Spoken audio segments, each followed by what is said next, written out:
Help me, কেউ বিপদে আছে স্যার, প্লিজ হেল্প মি। এক মিনিট দাঁড়ান, প্লিজ প্লিজ রিল্যাক্স, এক মিনিট। এখানে বসুন please save her life, please. আপনি সেভ হার এক লাইফ। মিনিট, আপনি বসুন না প্লিজ। এই নিন।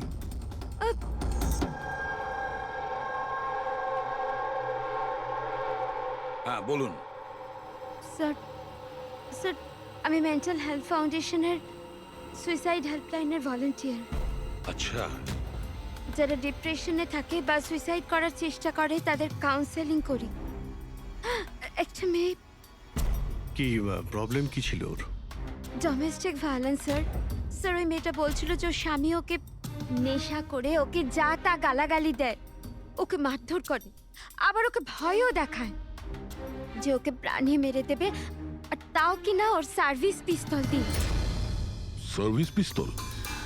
আচ্ছা, আপনি কি করে জানলেন যে ওর কাছে যে পিস্তল আছে সেটা সার্ভিস পিস্তল? স্যার এই ওয়ার্ড ওই মেয়েটাই ইউজ করেছিল, সার্ভিস পিস্তল। স্যার কোনো আর্মির বা পুলিশের লোক হবে। তা আপনি ওনাকে বললেন না যে পুলিশে কমপ্লেন করতে গিয়ে? বলেছিলাম আমি ওকে, হাসতে থাকলো, বললো পুলিশ ওকে কোনোভাবেই হেল্প করতে পারে না। আজ আজ ও সুইসাইড করতে চলেছে।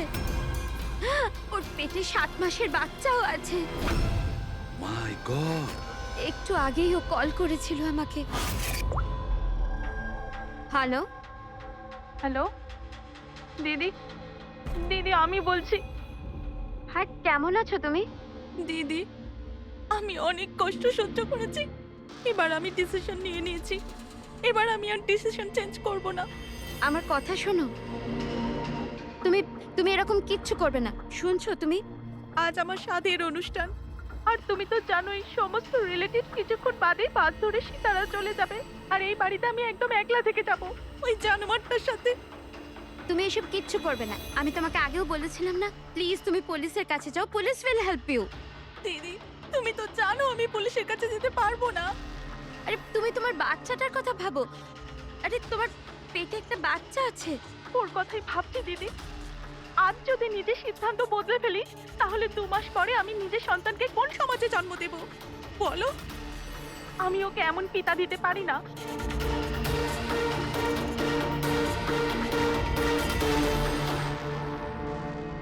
আচ্ছা আপনি কি ওনার নাম্বারটা দিতে পারবেন? না স্যার, আমাদের সব কল এনক্রিপ্টেড হয়, ও না তো আমার কাছে পেশেন্টের না নাম আছে না নাম্বার। পেশেন্টের আইডেন্টিটি সিক্রেট থাকে।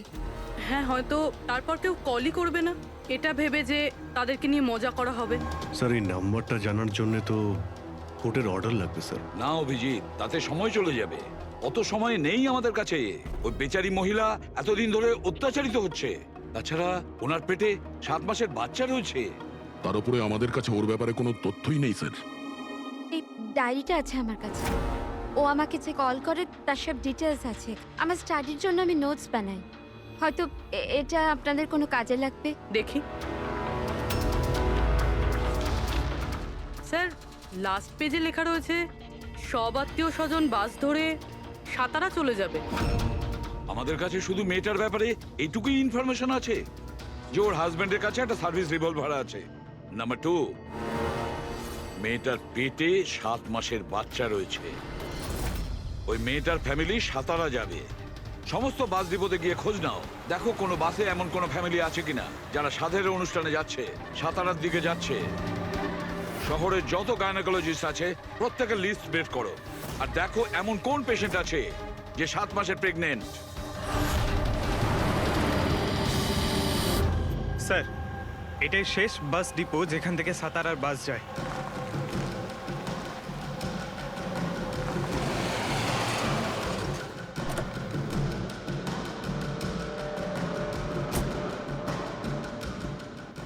দাদা শুনুন, 1 মিনিট দাঁড়া। আজ দুপুরে এখানে এই ডিপো থেকে সাতারার বাস ছাড়ার কথা ছিল না? না, একটা বাস তো যাওয়ার কথা ছিল, কিন্তু 1 ঘন্টা আগে। আসলে ইঞ্জিনটা খারাপ হয়ে যাওয়াতে লেট হয়ে গেছে। সেই বাসটা কোথায় আছে? ওই যে ওই বাসটা। এইটা? এটা? হ্যাঁ হ্যাঁ আচ্ছা, আপনারা সাতারা যাচ্ছেন তো? হ্যাঁ। হ্যাঁ কেন? আপনারা কি এখানে সাধের অনুষ্ঠানে এসেছিলেন? হ্যাঁ, কিন্তু আপনারা কারা? দেখো, আমরা সিআইডি থেকে আসছি। এই 7 টাকার ছিল, আমার আত্মীয় নয়নার, কিন্তু কি হয়েছে? এই নয়না কোথায় থাকে? ওর ঘরের অ্যাড্রেসটা দাও তো। B200 Shantiniwas Versova. Thank you, thank you. হ্যাঁ দয়া। এই ডিপোতে একটা ফ্যামিলি পাওয়া গেছে। হ্যাঁ, ওরই ফ্যামিলি। আর মেয়েটার নাম হলো নয়না। ঠিকানা হলো B200 শান্তিনিবাস বার্সোবা। আচ্ছা, তাই নাকি? ভাই, গাইনোকোলজিস্ট আমাদের এই অ্যাড্রেসে দিয়েছেন। তুমি ওখানে পৌঁছো, আমরা ওখানেই যাচ্ছি। ঠিক আছে, আমরা পৌঁছাচ্ছি। ওকে। বার্সোবা।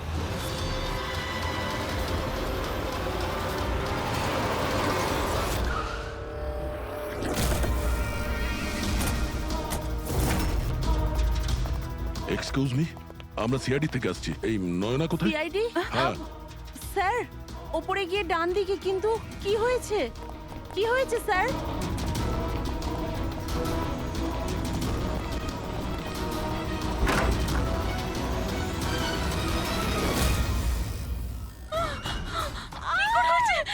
প্লিজ সামলান নিজেদের আপনারা। কি করছেন কি? শান্ত হন আপনারা। এটা কি হয়ে গেল? ও সুইসাইড করেই নিল। গুলি চিনের নিচের থেকে উপরের দিকে গেছে। স্যার, অনেকটা রক্ত বেরিয়েছে। মনে হচ্ছে অনেকটা সময় কেটে গেছে। পিছনে সরো। কি হলো? দাদা দেখ, দাদা। নয়না, এই, কি হলো নয়না? ইন্সপেক্টর আমান?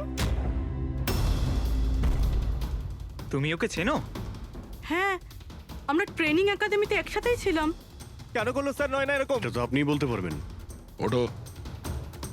ওকে টর্চার করতে, মারতে, হ্যাঁ, ভয় দেখাতে, হুমকি দিতে কি এক্সপেক্ট করেছিলে তুমি? কি করতে? হ্যাঁ, অ্যাটেম্পট অফ সুইসাইডের জন্য তুমি জেলে যাবে। স্যার, এটা কি বলছেন আপনারা? দাদা এরকম করতে পারে না। স্যার, আপনারা এটা ঠিক করছেন না। প্লিজ এরকম করবেন না।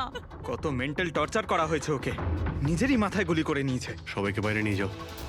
চলো তুমি বাইরে চলো। নয়না, চলো suicide করতে চলো পারে না। চলো চলো সবাই চলো। প্লিজ চলো বাইরে বেরো। যান, বাইরে, please। চলো বাইরে যান বলছি। চলো বেরো, চলো চলো। শান্ত হন। আপনিও যান, চলুন চলুন।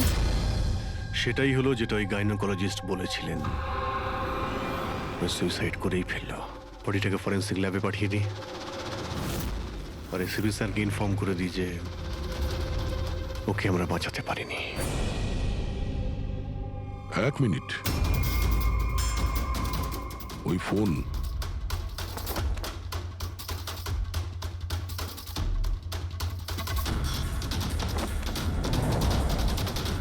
কিন্তু কোথায় যেতে পারে?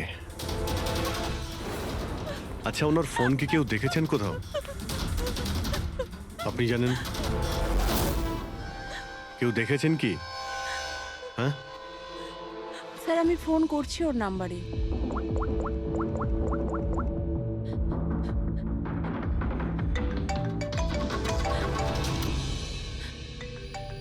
যশ বাবা, এদিকে এসো।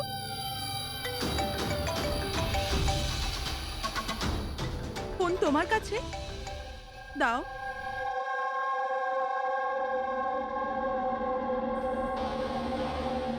আমি এটা গেম খেলার জন্য নিয়েছিলাম কাকির ঘর থেকে। কোনো ব্যাপার না বাবু, এদিকে এসো। বাবু, একটু মনে করে বলো, যখন তুমি ফোন নিতে এখানে এসেছিলে তখন কি দেখেছিলে তুমি?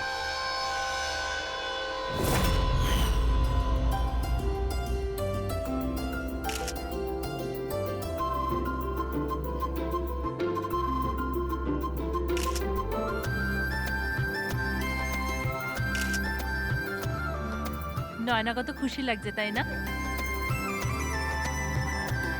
কাকি আমার সাথে মোবাইলে গেম খেলবে? গেম? এখন? এখন তো এত লোকজন আছেন আর আমার ফোনটাও আমার ঘরেই পড়ে আছে, তো এখন তো খেলতে পারবো না, কিন্তু পরে খেললে হবে। হ্যাঁ। এখন না, তুমি গিয়ে ফ্রেন্ডসদের সাথে খেলো, ওকে? ঠিক আছে। যাও। আরে দাদা, বৌদির সাথে গিয়ে ফটো তুল না। হ্যাঁ, আমি যাচ্ছি।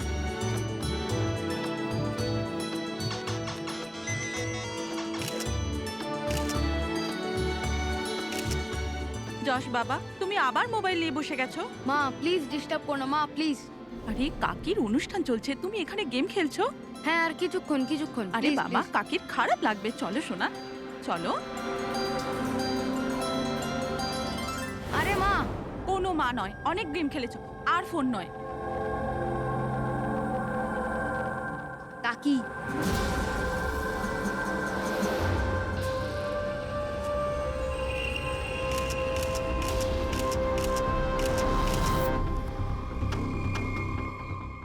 কাকির ফোন কোথায় থাকতে পারে? হ্যাঁ,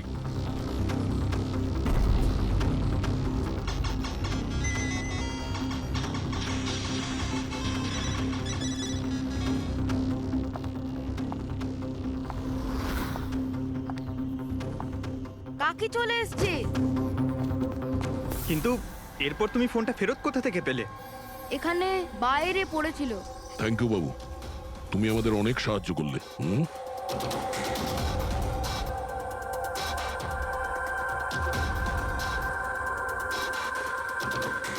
মিস্টার আমান, আপনি কি নিজে বলবেন নাকি আমাদের জিজ্ঞাসা করতে হবে? তুমি নিজে একজন পুলিশ অফিসার, তুমি তো জানো যে আমরা ইন্টারোগেশন কি করে করি। হুম, স্যার স্যার আমি ওকে ট্রেনিং এর সময় থেকে চিনি। He is one of the best officers.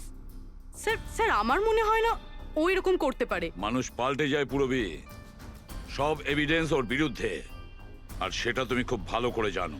Sir আমার বিশ্বাসই হচ্ছে না যে আপনারা সবাই এটা ভাবছেন যে আমি নয়নার ওপরে হাত তুলেছি।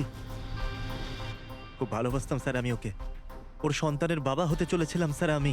আর আমি ওকে কি করে? হ্যাঁ, তুমি ওকে টর্চার করেছো, আর সেই জন্য বেচারি ডিপ্রেশনে চলে গেছিল। ভুল বুঝছেন স্যার আপনি,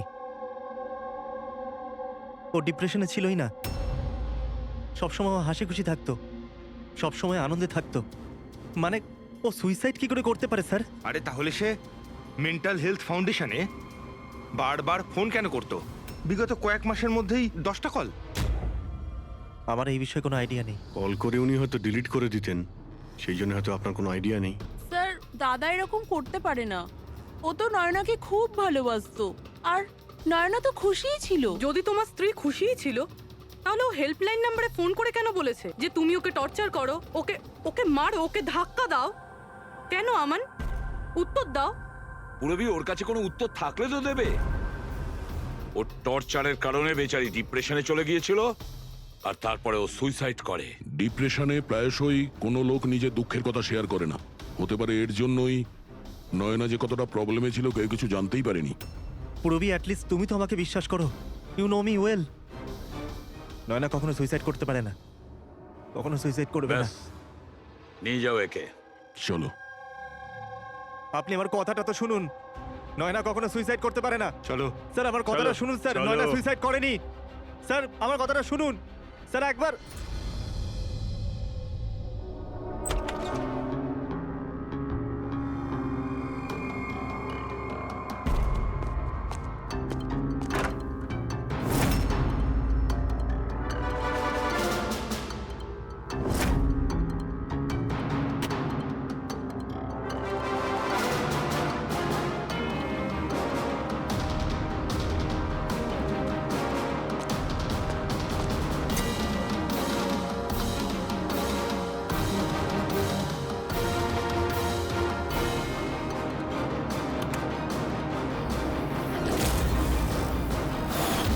স্যার নয়না যখন সুইসাইডই করতে চাইছিল, তাহলে ওর আসন্ন সন্তানের জন্য অনলাইন ওয়েবসাইট থেকে বেবি প্রোডাক্টসের শপিং কেন করেছিল?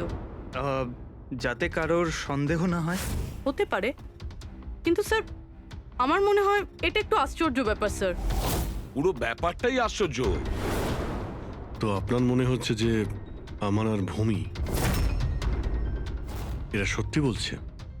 সেটা তো জানাই যাবে অভিজিৎ, কিন্তু তার আগে ওই 7 ভক্ষণ অনুষ্ঠানে নয়নার যত কাছের লোক ছিল ওদের সবাইকে ডাকো। নয়নার সাথে আপনার সম্পর্ক কেমন ছিল?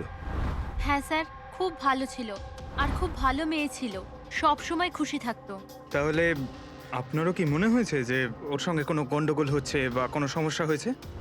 আমরা অনেক কথা বলতাম, কিন্তু কখনো মনে হয়নি যে ওর হাজবেন্ডের সাথে বা বিয়ে নিয়ে কোনো প্রবলেম ছিল। শোনো বাবা, তোমার তোমার কাকিমাকে কেমন লাগতো? ভালোবাসতেন তোমায়? হ্যাঁ, কাকি আমাদের বাচ্চাদের খুব ভালোবাসতো, আর আমাকেও খুব ভালোবাসতো। উনি ওনার ফোনে আমায় গেমও ইনস্টল করতে দিয়েছিল। আচ্ছা, কাকিমা কখনো তোমাকে এমন কোনো কথা বলেছিল, যেমন ওনার তোমার কাকার সাথে কোনো ঝগড়া হয়েছে অথবা ঝামেলা হয়েছে এরকম কিছু? না, কাকি প্রেগনেন্ট ছিল তো, তাই জন্য উনি তাড়াতাড়ি রেগে যেতেন।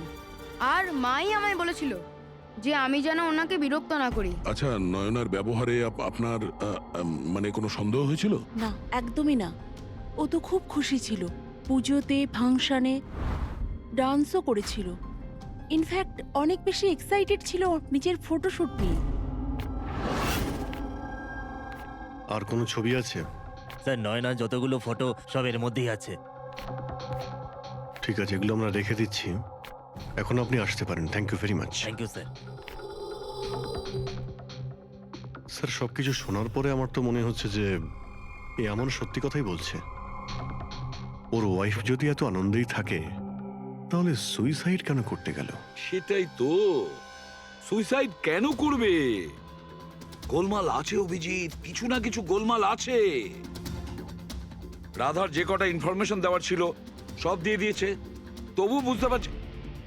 একটা কাজ করো, ওই মেন্টাল হেলথ ফাউন্ডেশনে গিয়ে ওই নয়নার ব্যাপারে যা কিছু জানতে পারবে বের করে নিয়ে এসো।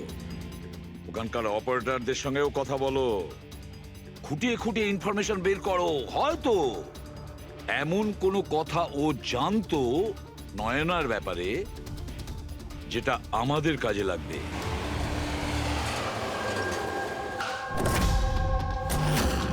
আমরা সিআইডি থেকে আসছি, আপনাকে কিছু জিজ্ঞাসাবাদ করব। এই নাম্বারটা থেকে আপনার ফাউন্ডেশনে একজন লেডি ফোন করতেন, উনি সুইসাইড করেছেন। এর পুরো ইনফরমেশন চাই আমাদের। কবে কল করেছিল, কতবার করেছিল, কখন করেছিল, পুরো ডিটেল। আমি এক্ষুনি চেক করছি।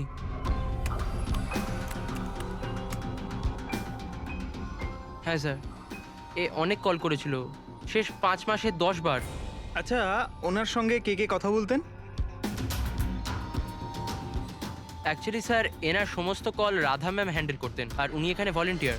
যখন এনার ফার্স্ট কল এসেছিল তখনও রাধা ম্যামেরই এখানে শিফট ছিল, আর তারপর উনি যখনই এখানে ফোন করেন বলেন রাধা ম্যামের সাথে কথা আছে। এই কলারের ব্যাপারে কিছু মনে পড়ছে? কোনো বিশেষ কথা, কিছু অদ্ভুত হয়েছে? এই কলারের ব্যাপারে স্যার, হ্যাঁ স্যার, একবার হয়েছিল sir.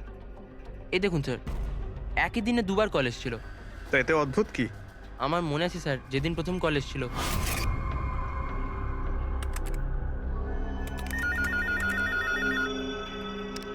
Hello, how may I help you? Hello, আমি রাধা ম্যাডামের সাথে কথা বলতে চাই। হ্যাঁ, sure.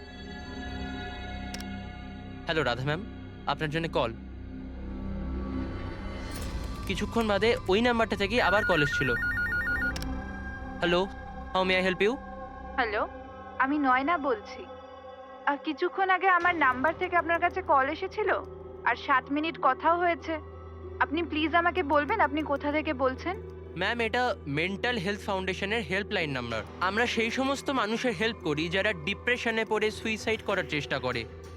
What? Suicide helpline? Yes ma'am. অন্য কলাররা স্যার নিজের নাম কখনোই বলে না, কিন্তু ইনি প্রথমে নিজে থেকেই বলে দিলেন। স্যার, নয়না নিজের নাম কখনো রাধাকে বলেনি, তাহলে ও হঠাৎ করে বলতে যাবে কেন? আমরা এই নম্বরের কল হিস্ট্রিটা চাই। 1 মাস আগে নয়নার ফোন থেকে কেউ একজন হেল্পলাইনে ফোন করেছিল, আর এই হলো তার রেকর্ড।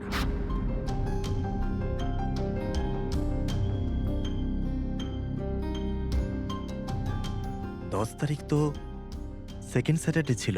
তো তো কি হচ্ছে? কারণ সেকেন্ড আর 4th স্যাটারডে বাড়িতে ওর বন্ধুরা আসতো। মানে ওদের মধ্যে কেউ? এই দুটো কল তো দুপুরে দেখাচ্ছে। হ্যাঁ, ওর সমস্ত বন্ধুরা দুপুরেই আসতো। কতজন আসতো? তা প্রায় 8-10 জন। আচ্ছা, তুমি কি নয়নার সব বন্ধুদের চেনো? সবাইকে তো নয়, কিন্তু অনেককেই চিনতাম। আমার বোন ভূমিও আসতো। ভূমি, একটা কথা বল। গত মাসে যখন তুমি ওর বাড়িতে গিয়েছিলে দেখা করতে, তখন এমন কিছু হয়েছিল? মানে আমি বলতে চাইছি, অদ্ভুত কোনো ঘটনা বা সেরকম কিছু নিজেদের মধ্যে, বা কোনো খেলার সময় কিছু মনে আছে? না স্যার, এরকম তো কিছুই হয়নি। আমরা প্রতিবারের মতো যেমন খেলতাম সেরকমই খেলছিলাম। আর নয়না, ওকে দেখে কিছু ডাউট হয়েছিল? স্যার, নয়না তো খুশিই ছিল। ইনফ্যাক্ট মজা করছিল। হ্যাঁ, কিন্তু কিছুক্ষণ পর জানি না একদম সিরিয়াস হয়ে গেছিল, চিন্তিত লাগছিল। জানি না ওর কি হয়েছিল। 5151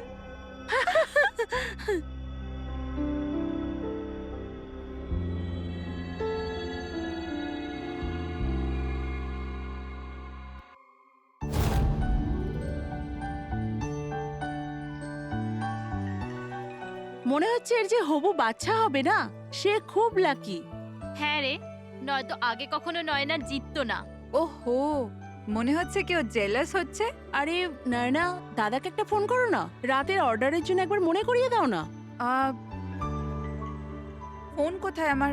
আরে একটা কাজ করো, নাও আমার ফোন থেকে কথা বলো। হ্যালো, বিকেলে না প্লিজ খাবার অর্ডার করে দিও। না না, শুধু এটাই মনে করানোর ছিল। এই নাও, কিন্তু আমার ফোন কোথায় আর? আমি বুঝতে পারছি না, এখানেই রেখেছিলাম। নয়না, ওই যে তোমার ফোন ওখানে টেবিলের উপর। ওখানে কে রাখলো? আমি তো ওখানে তুই ফোন রেখেছিস রাখিনি। হয়তো। না यार, আমার মনে আছে আমি রাখিনি।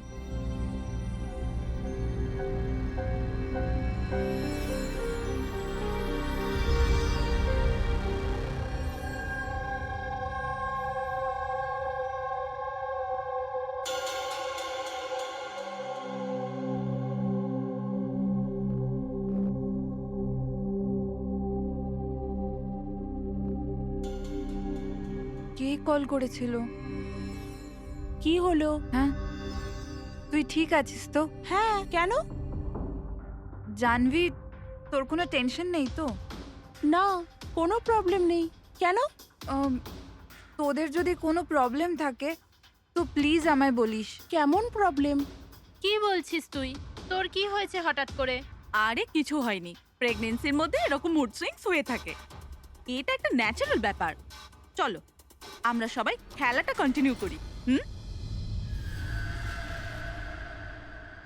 স্যার, নয়না ভূমির ফোন থেকে আমানের সাথে কথা বলছিল দুপুর 1:03 থেকে 1:04 পর্যন্ত। 1:04 পর্যন্ত? আরে সুইসাইড হেল্পলাইনে যে প্রথম ফোন করা হয়েছিল 7 মিনিটের জন্যে, সেটা 12:57 থেকে 1:04 অবধি চলেছিল। আর সেকেন্ডটা 1:20 থেকে 1:21 পর্যন্ত। তার মানে অভিজিৎ, ওই 7 মিনিটের কলটা নয়না নিজে করেনি। কারণ ওই সময় নয়না অমনের সাথে কথা বলছিল ভূমির ফোন থেকে। এক্স্যাক্টলি। তার মানে ওই ফোনটা নয়নার কোনো বন্ধুই হয়তো করেছিল। আপনি কাউকে দেখেছিলেন ওর ফোন তুলতে বা ওর ফোন ব্যবহার করতে? না, আমি তো কাউকে দেখিনি। তার মানে ওই কলটা অন্য কেউ করেছিল। আর স্যার, নয়না যখন ওর ফোনটা খুঁজে পায় আর ওখানে লাস্ট ডায়াল আননোন নাম্বারটা চেক করে, আর তারপর যখন ওই নাম্বারে ফোন করে তখন ও জানতে পারে যে ওটা কোনো সুইসাইড হেল্পলাইনের নাম্বার।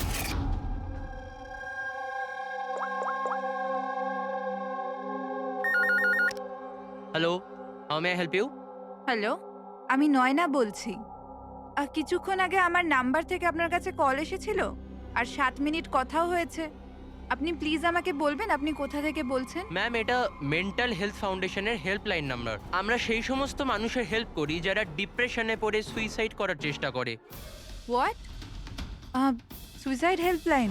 এটা জানতে পেরে ও চিন্তায় পড়ে যায় আর ভাবতে আরম্ভ করে সুইসাইড কে করতে চায়। স্যার, এই ফোন কলটা নয়না যদি না করে তাহলে এটাও তো হতে পারে যে আগে যে সমস্ত কলগুলো করা হয়েছে সেটা নয়না করেনি, অন্য কেউ করেছে। ভূমি, তুমি ওই গেম খেলার সময় ডায়েরি রাখো তো? মানে স্কোর নোট করো তো প্রত্যেকটা খেলার? ব্যাস, ওই ডায়েরিটা আমার চাই। Okay sir. আর এই যে প্রত্যেক সেশনে 4টে নাম রয়েছে যারা সব সময় থাকে: ভূমি, পারুল, জাহ্নবী আর শীতল।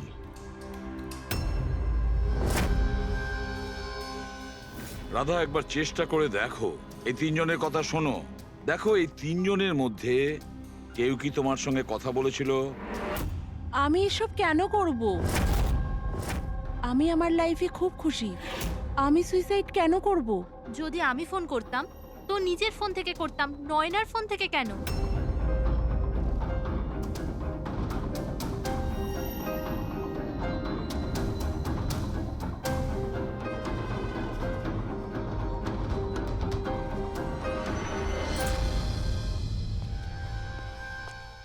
স্যার স্যার এই তিনজনের মধ্যে কারুর আওয়াজ নয়। স্যার হ্যাঁ এই তিনজন তো না বলছে, শুধু শীতল বাকি আছে। ওর ব্যাপারে কিছু জানতেই পারছি না। কিছু জানতে পারোনি মানে কি বলতে চাইছো? স্যার এই তিনজনের মধ্যে কেউ শীতলকে চেনেই না। জাহ্নবী বলল শীতলের সাথে নয়নার গাইনোকোলজিস্টের চেম্বারে দেখা হয়েছিল, আর ওখানে ওদের বন্ধুত্ব হয়ে যায়। শীতলকে এদের মধ্যে কেউই পার্সোনালি চেনে না। কোনো ব্যাপার না, ওই তিনজনের হেল্প নিচ্ছি আমরা। এবার শীতলের স্কেচ করাবো আমরা, তারপরে দেখবো।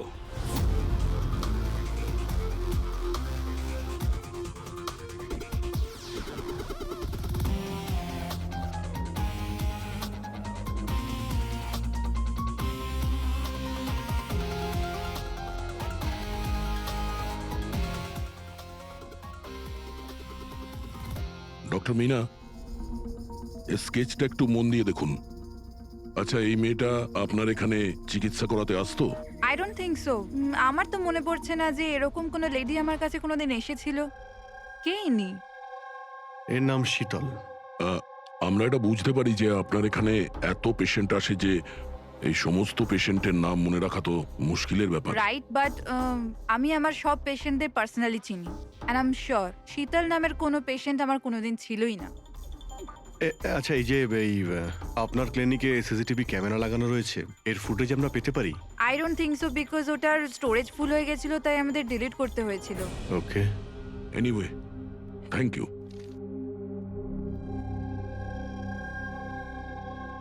মনে হচ্ছে এই শীতল কোনোদিন পেশেন্ট ছিলই না, শুধুমাত্র নয়নার সঙ্গে বন্ধুত্ব করার জন্য এসেছিল এখানে।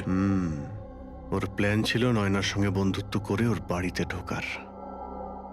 প্রফেশনাল ফ্রড মনে হচ্ছে, আটকাতে হবে ওকে। তুমি কি একে চেনো? এটা তো শীতল, নয়নার বন্ধু। এ তো প্রায় বাড়িতে আসতো। নয়না শীতলের বন্ধুত্ব কবে কোথায় হয়েছে কিছু জানো তুমি? না, আমি জানি না, কিন্তু তাতে কি যায় আসে?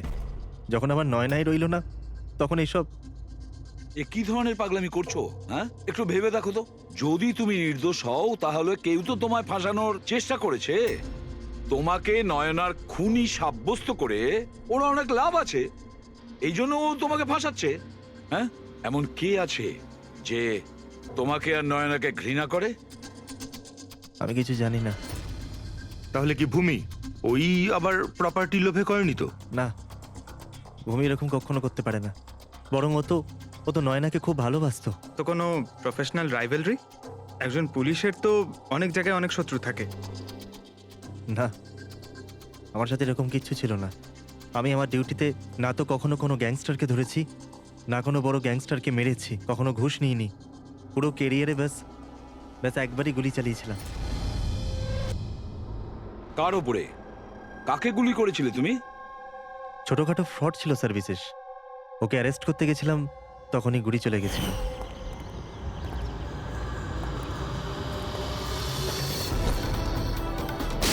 বিশেষ খবরদার ইন্সপেক্টর। হয়তো এই লোকটারই কোনো ভাই বা আত্মীয় প্রতিশোধ নেওয়ার জন্য এসব করেছে। না, যখন আমরা ওকে অ্যারেস্ট করতে গেছিলাম তো ওর কোথাও কোনো পরিবার ছিল না, হয়তো অনাথ ছিল। ঠিক আছে, যদি ওই লোকটার কোনো আত্মীয় স্বজন থাকে তাকে আমরা ছাড়বো না। স্যার আমান ঠিক বলছিল, ওই লোকটার নিজের বলতে কেউ নেই, ফ্যামিলি, স্ত্রী, বাচ্চা কেউ না। তাহলে প্রতিশোধ কে নিচ্ছে? বাড়ির লোক নয়, কোনো বন্ধু হতে পারে। বন্ধুরা হয়তো প্রতিশোধ নিয়েছে। বন্ধুত্বের জন্য কে আজকাল নিজের প্রাণের ঝুঁকি নেয় স্যার? এসব তো শুধু গল্পের বইতেই দেখা যায়। নন্টে ফন্টে, হাবলু ঘাবলু, এখন এসব কোথায় স্যার? এটা কি? স্যার একটা স্টোরেজ চুরির ঘটনায় বিশেষের সাথে আরও একটা নাম আছে, রেখা। রেখা? দুজনে মিলে অনেক চুরি করেছে। এদের ফটো দেয়নি কেন? স্যার, এরা তো ছদ্মবেশে চুরি করত, হয়তো এই জন্যে। আর যখন বিশেষ মারা যায় তখন হয়তো এই জুটিটা ভেঙে যায় আর এই রেখা একা হয়ে যায়। রেখা? আমি জানি এই রেখা কে। স্যার, আমাদের ইনফর্মার এই বাড়িটার অ্যাড্রেসে দিয়েছিল।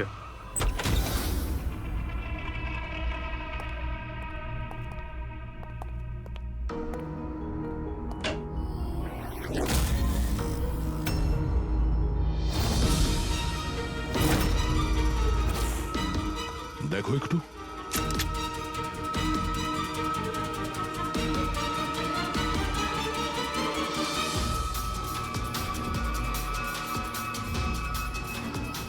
স্যার, মারা গেছে।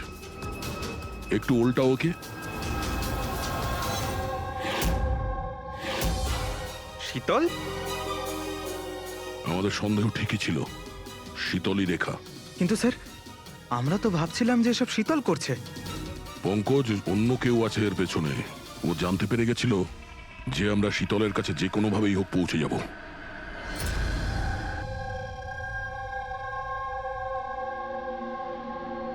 সারিকা, এর ঘাড়ের পেছনের দিকে এইখানে ক্ষত আছে।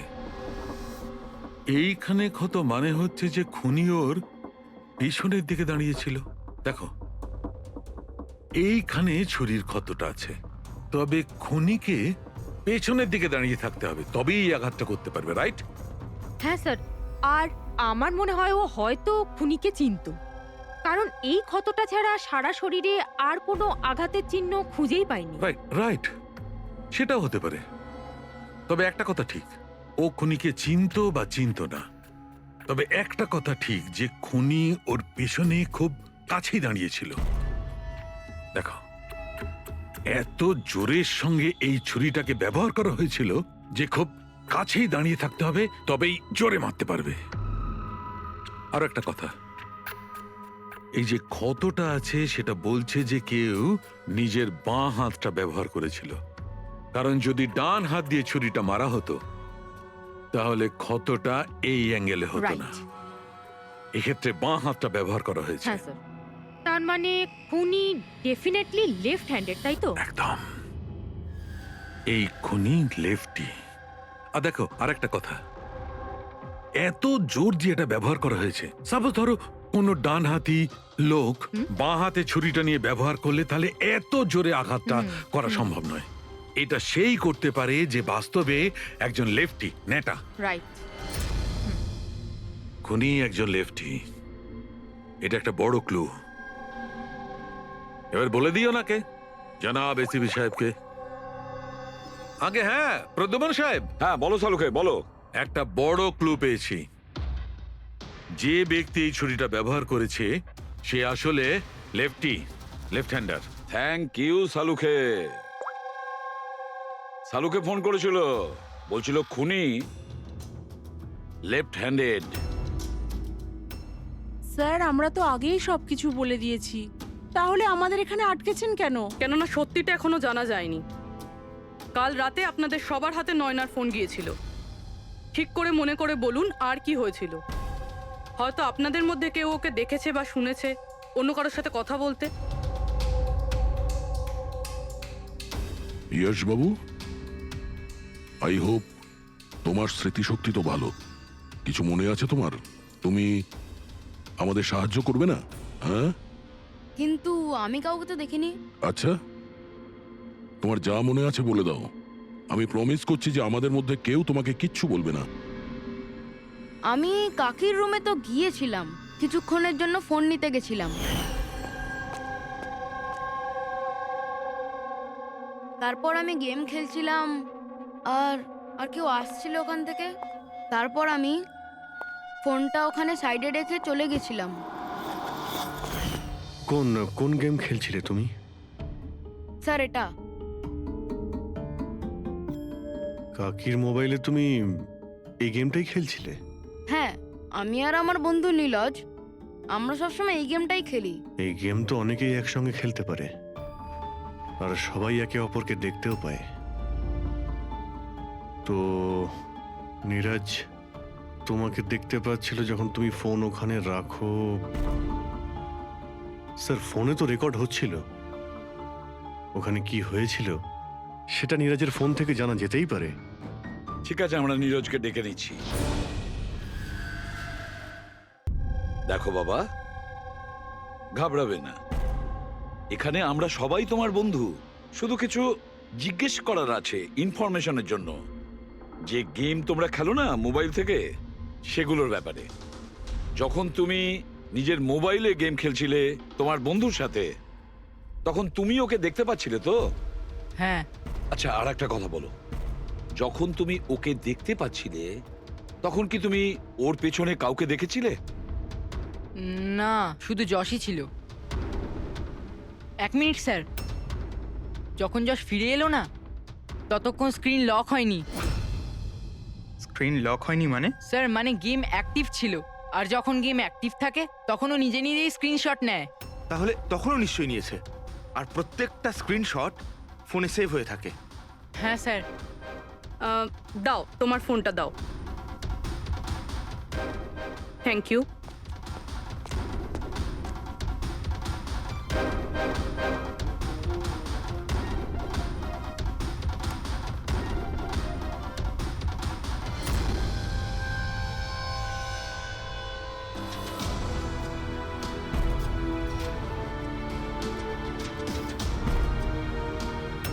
এটা কে?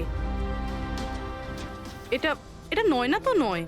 না, এটা নয়না নয়।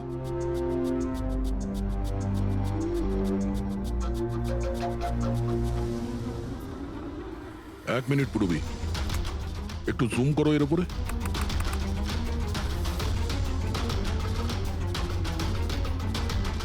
মেহেন্দি আর লেফট হ্যান্ডে এর হাতে মেহেন্দি এইভাবে কেন রয়েছে? সেটা এই কারণে অভিজিৎ, কারণ এই হাতটা যে মহিলার, সে মহিলা ওখানে বাকি সবাইকে মেহেন্দি পড়াতে এসেছিল, আর ও লেফট হ্যান্ডেড। সবার আগেও শীতলকে দিয়ে হেল্পলাইনে ফোন করায়। রাধাকে একটু কলটা ট্রান্সফার করুন না প্লিজ। হ্যাঁ শিওর। আমি আর সহ্য করতে পারছি না দিদি। তারপর সে শীতলকে টাকা দেয় আর বলে, নয়না, তোমার রুমে তোমার জন্য তোমার কোনো আত্মীয় অপেক্ষা করছে। তার সুযোগ বুঝেই ও নয়নাকে খুন করে দেয়। কে হতে পারে এই মেহেন্দি পরা মহিলা? আমি জানি না উনি কে ছিলেন। ইনফ্যাক্ট কেউই জানে না উনি কে। নয়না বলেছিল যে শীতল ওনাকে ডেকেছিল, আর ওই নিয়ে এসেছিল নিজের সাথে। আর এটাও জানি না যে ওকে কেন আনা হয়েছিল। নিজের কাজও ঠিক করে করছিল না ও, বাজে মেহেন্দি লাগাচ্ছিল সবাইকেও। দেখ না জাহ্নবী কিরকম মেহেন্দি লাগাচ্ছে ও, পুরোপুরি ঠিকঠাক লাগাচ্ছেও না। আপনি কি মেহেন্দি লাগাতে জানেন না নাকি? দেখে মনে হচ্ছে কেউ যেন লাগিয়ে আবার মুছে দিয়েছে। ও মেহেন্দি এত খারাপ করে লাগাচ্ছিল, তাহলে শীতল ওকে পাঠালো কেন? সবারই সন্দেহ হবে। কে হতে পারে? আমি জানি স্যার, ও আমাদের চোখের সামনেই ছিল।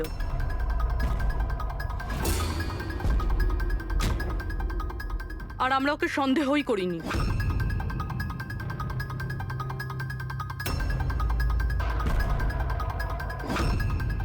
আপনি সামনে আসুন।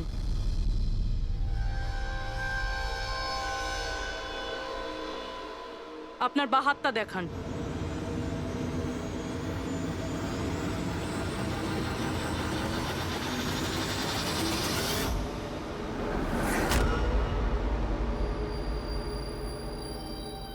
এই দেখুন স্যার। রাধা দেবী? স্যার, আমি এনার ওই ডায়েরি অনেকক্ষণ ধরে দেখেছি। ওতেও কালি এভাবেই ছড়িয়েছিল যেভাবে ওনার মেহেন্দি রয়েছে।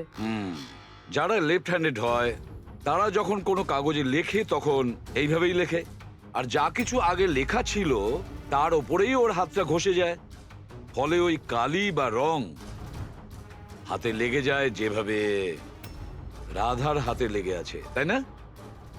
কেন মারলে তুমি নয়নাকে? কি ক্ষতি করেছিল তোমারও? হ্যাঁ, কারণ তুমি আমার বিশেষকে মেরেছিলে।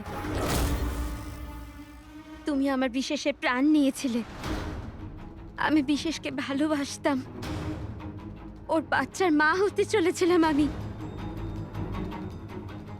আর তুমি তুমি এনকাউন্টারে ওকে গুলি মেরে দিলে। আমার বিশেষকে মেরে দিলে তুমি বিশেষকে। আর সেই জন্য তুমি ঠিক করো তুমি ওর থেকে প্রতিশোধ নেবে। হ্যাঁ, যখন আমি জানতে পারলাম যে বিশেষ এই দুনিয়াতে নেই আর তখন এই কষ্টে আমার বাচ্চা তো আমার পেটের ভিতরে মারা গেল। স্যার, এরই জন্যে তুমি আমার বাচ্চার প্রাণ নিয়েছো। যখন আমি জানতে পারলাম নয়না মা হতে চলেছে, তখন আমার মাথায় রক্ত চেপে গেল। যে যে সুখ আমি নিচে পেলাম না, সেটা সেটা আমি নয়নাকে কি করে দিতে পারি? মেরে দিলাম আমি নয়নাকে, মেরে দিলাম ওকে। তো সেই জন্য তুমি মেন্টাল হেলথ ফাউন্ডেশনে অ্যাজ আ ভলেন্টিয়ার তুমি কাজ করতে শুরু করেছিলে। আর শীতল তোমাকে না, তুমি শীতলকে কাজ দিয়েছো নয়নার সঙ্গে বন্ধুত্ব করার জন্য। হ্যাঁ, শীতলকে আমিই পাঠিয়েছিলাম নয়নার ঘরে, যাতে ও নয়নার ঘর থেকে আমাকে ফোন করতে পারে আমার হেল্পলাইন নাম্বারে। ও আমার ব্যাপারে লোককে জিজ্ঞাসা করে।